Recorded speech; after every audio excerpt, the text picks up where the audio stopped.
Bienvenue dans la BD de la semaine dernière. Oh, mais quelle heure est-il? Minuit passé! Et justement, c'est la BD dont on va parler aujourd'hui. Minuit passé! C'est une bande dessinée de Gaël Génilé aux éditions Delcourt. Et pour nous en parler, je veux non pas un tonnerre d'applaudissements, mais un orage d'applaudissements pour Luna, et qui est Lou, et qui est bébé, qui va nous parler de cette bande dessinée. Et on l'écoute tout de suite. Minuit passé, c'est l'histoire de Nice et de son papa Gerlin qui débarquent dans la maison de famille de Gerlin. Donc Nice est très jeune et Gerlin il doit avoir la trentaine. Et alors, il va falloir peut-être couper des passages. L'histoire, donc on a les deux qui débarquent dans cette gigantesque bâtisse. Ils sont tous les deux tout petits dans cette gigantesque demeure qui a l'air de vivre en fait, qui a l'air vivante.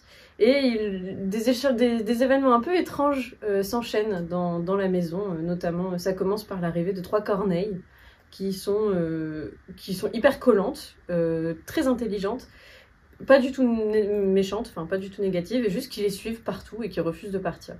Et de là, plein de choses arrivent et font écho au passé de Gerlin qui, dans son enfance, a vécu dans cette maison sur un court instant de sa vie et qui en a aucun souvenir. Et du coup, on retrace l'histoire de comment Gerlin ranime ses souvenirs et se remémore de ce qu'il a vécu dans cette maison. Et on apprend aussi à connaître la maison, en fait, et ses fantômes. Et c'est très beau et très chouette. Et n'importe quoi, on parle de bande dessinée ici, pas de Corneille et Bernie. Histoire de Corneille et Bernie. Ou de la corneille aux 3 yeux dans Game of Thrones.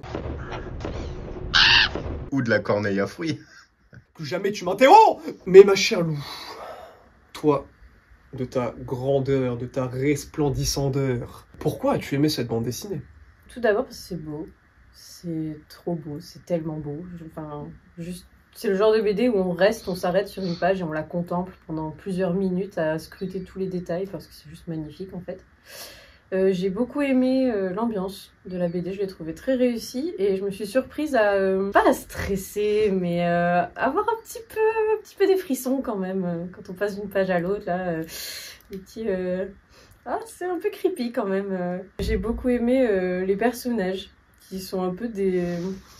Je sais pas, des ovnis, ils sont hyper attachants et en même temps... je saurais pas comment l'expliquer, mais surtout le personnage de Gerlin qui est très mystérieux, qui a un côté hyper attachant et en même temps un côté hyper énigmatique.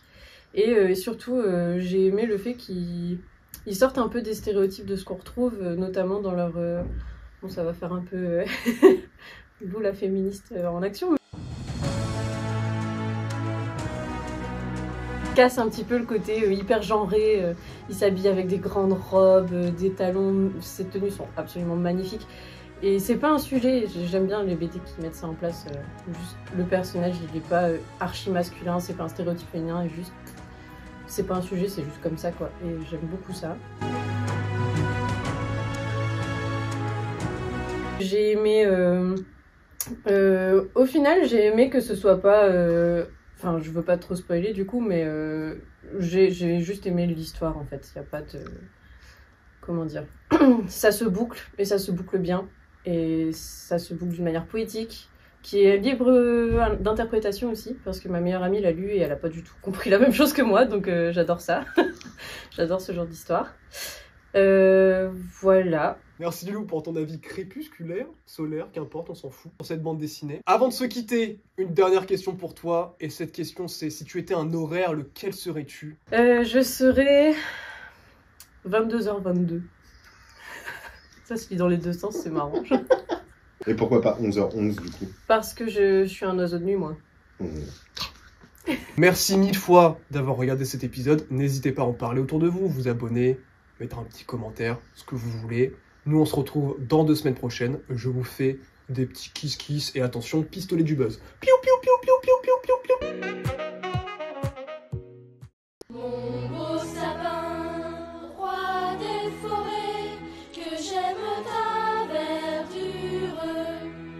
Le 4 décembre, c'était généralement l'équivalent du 14 frimaire du calendrier républicain français, officiellement dénommé jour du sapin. Beau sapin, roi des forêts, tu gardes ta